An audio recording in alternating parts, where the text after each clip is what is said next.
اعوذ باللہ من الشیطان الرجیم بسم اللہ الرحمن الرحیم۔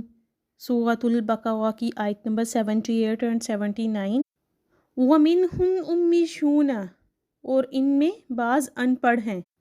امی کا لفظ جو قرآن مجید میں اصلاً تو مشرکین عرب کے لیے آتا ہے، اس لیے کہ ان کے اندر پڑھنے لکھنے کا رواج ہی نہیں تھا، کوئی آسمانی کتاب بھی ان کے پاس نہیں تھی۔ لیکن یہاں یہود کے بارے میں کہا جا رہا ہے کہ ان میں سے بھی ایک طبقہ ان پڑھ لوگوں پر مشتمل ہے، جیسے آج مسلمانوں کا حال ہے کہ اکثر و بیشتر جاہل ہیں۔ ان میں سے بعض اگرچہ پی ایچ ڈی ہوں گے، لیکن انہیں قرآن کی الف با تا نہیں آتی، دین کے مبادی تک سے ناواقف ہیں۔ چنانچہ آج پڑھے لکھے مسلمانوں کی بھی عظیم اکثریت پڑھے لکھے جاہلوں پر مشتمل ہے، جبکہ ہماری اکثریت ویسے ہی پڑھی لکھی ہے۔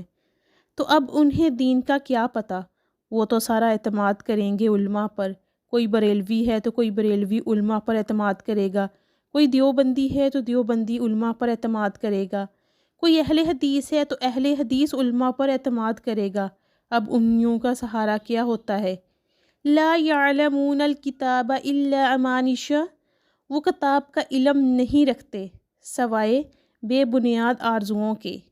ایسے لوگ کتاب سے تو واقف نہیں ہوتے، بس اپنی کچھ خواہشات اور آرزوؤں پر تکیہ کیے ہوئے ہوتے ہیں۔ ان خواہشات کا ذکر آگے آ جائے گا۔ یہود کو یہ ظن تھا کہ ہم تو اسرائیلی ہیں، ہم اللہ کے محبوب ہیں، اس کے بیٹوں کی مانند چہتے ہیں، ہماری تو شفاعت ہو ہی جائے گی، ہمیں تو جہنم میں داخل بھی کیا جائے گا تو تھوڑے سے عرصے کے لیے کیا جائے گا، پھر ہمیں اس میں سے نکال لیا جائے گا۔ یہ ان کی امانیشہ ہیں۔ امنیتن کہتے ہیں بے بنیاد خواہش کو، امانیشہ اس کی جمع ہے۔ اس کی صحیح تعبیر کے لیے انگریزی کا لفظ وشفل تھنکنگز ہے۔ یہ اپنی ان بے بنیاد خواہشات اور جھوٹی آرزوؤں کے سہارے جی رہے ہیں، کتاب کا علم ان کے پاس ہے ہی نہیں۔ وَإِنْ هُمْ إِلَّا يَظُنُّونَ، اور وہ کچھ نہیں کر رہے مگر ظن و تخمین پر چلے جا رہے ہیں، ان کے پاس محض وہم و گمان کے ان کے اپنے من گھڑت خیالات ہیں۔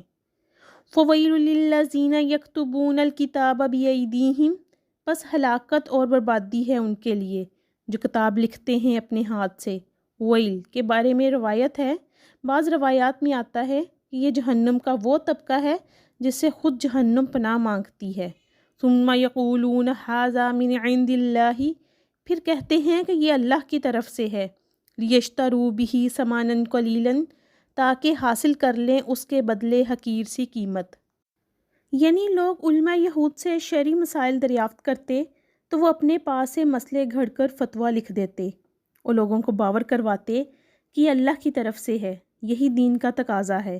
اب اس فتویٰ نویسی میں کتنی کچھ وقتاً انہوں نے صحیح بات کہی، کتنی حد درمی سے کام لیا اور کس قدر کس رشوت پر مبنی کوئی رائے دی۔ اللہ کے حضور سب دودھ کا دودھ اور پانی کا پانی الگ ہو جائے گا۔ علامہ اقبال نے اپنی کتاب علماء سوء کا نقشہ ان الفاظ میں کھینچا ہے: خود بدلتے نہیں قرآن کو بدل دیتے ہیں، ہوئے کس درجہ فقیہان حرم بے توفیق۔ علماء یہود کا کردار اسی طرح کا تھا۔ فَوَيْلٌ لَّهُم مِّمَّا كَتَبَتْ أَيْدِيهِمْ، تو ہلاکت اور بربادی ہے ان کے لیے اس چیز سے کہ جو ان کے ہاتھوں نے لکھی۔ فَوَيْلٌ لَّهُم مِّمَّا يَكْسِبُونَ، اور ان کے لیے ہلاکت اور بربادی ہے اس کمائی سے جو وہ کر رہے ہیں۔ یہ فتویٰ فروشی اور دین فروشی کا جو سارا دھندا ہے، اس سے وہ اپنے لیے تباہی اور بربادی مول لے رہے ہیں۔ اس سے ان کو اللہ تعالیٰ کے ہاں کوئی اجر و ثواب نہیں ملے گا۔ اب آگے ان کی بعض امانیوں کا تذکرہ ہے۔ وَقَالُوا لَن تَمَسَّنَا النَّارُ إِلَّا أَيَّامًا مَّعْدُودَةً، اور وہ کہتے ہیں ہمیں تو آگ ہرگز چھو نہیں سکتی مگر گنتی کے چند دن۔ گویا صرف دوسروں کی آنکھوں میں دھول جھونکنے کے لیے ہمیں چند دن کی سزا دی جائے گی کہ کوئی اعتراض نہ کر دے کہ اے اللہ، ہمیں آنکھ میں پھینکا جا رہا ہے اور انہیں نہیں پھینکا جا رہا، جبکہ یہ کردار میں ہم سے بدتر تھے۔ چنانچہ ان کا منہ بند کرنے کے لیے شاید ہمیں چند دن کے لیے آگ میں ڈال دیا جائے گا، پھر فوراً نکال دیا جائے گا۔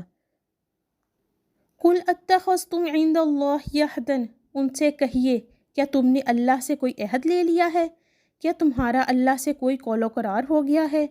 فَلَن يُخْلِفَ اللَّهُ وَعْدَهُ کہ اب تمہیں یہ یقین ہے کہ اللہ اپنے عہد کے خلاف نہیں کرے گا۔ ام تقولون علی اللہ ما لا تعلمون یا تم اللہ کے ذمے وہ باتیں لگا رہے ہو جنہیں تم نہیں جانتے۔ حقیقت یہی ہے کہ تم اللہ کی طرف اس بات کی نسبت کر رہے ہو جس کے لیے تمہارے پاس کوئی علم نہیں ہے۔ بنی اسرائیل کی فرد قرارداد جرم کے دوران گاہے بگاہ جو اہم ترین ابدی حقائق بیان ہو رہے ہیں ان میں سے ایک عظیم حقیقت اب اگلی آیت میں بھی آئے گی۔ ان آیتوں میں بنی اسرائیل کے خلاف ایک مفصل فرد قرارداد جرم عائد کی گئی ہے جس کے نتیجے میں وہ اس منصب سے معزول کر دیے گئے جس پر 2000 برس فائز تھے، اور ان کی جگہ پر اب نئی امت مسلمہ یعنی امت محمد صلی اللہ علیہ وآلہ وسلم کا اس منصب پر تقرر عمل میں آیا، اور اس انسٹالیشن سیرمنی کے طور پر تحویل قبلہ کا معاملہ ہوا۔ یہ ربط کلام اگر سامنے نہ رہے تو انسان قرآن مجید کی طویل صورتوں کو پڑھتے ہوئے کھو جاتا ہے کہ بات کہاں سے چلی تھی اور کدھر جا رہی ہے۔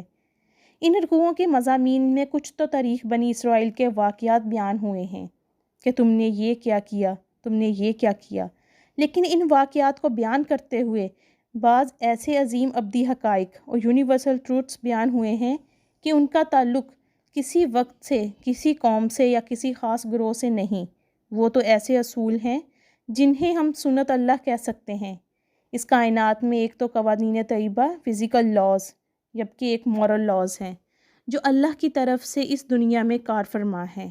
سورۃ البقرہ کے ان رکوعوں میں تاریخ بنی اسرائیل کے واقعات کے دوران تھوڑے تھوڑے وقفے کے بعد ایسی آیات آتی ہیں جو اس سلسلہ کلام کے اندر انتہائی اہمیت کی حامل ہیں، اور ان میں در حقیقت موجود امت مسلمہ کے لیے رہنمائی پوشیدہ ہے۔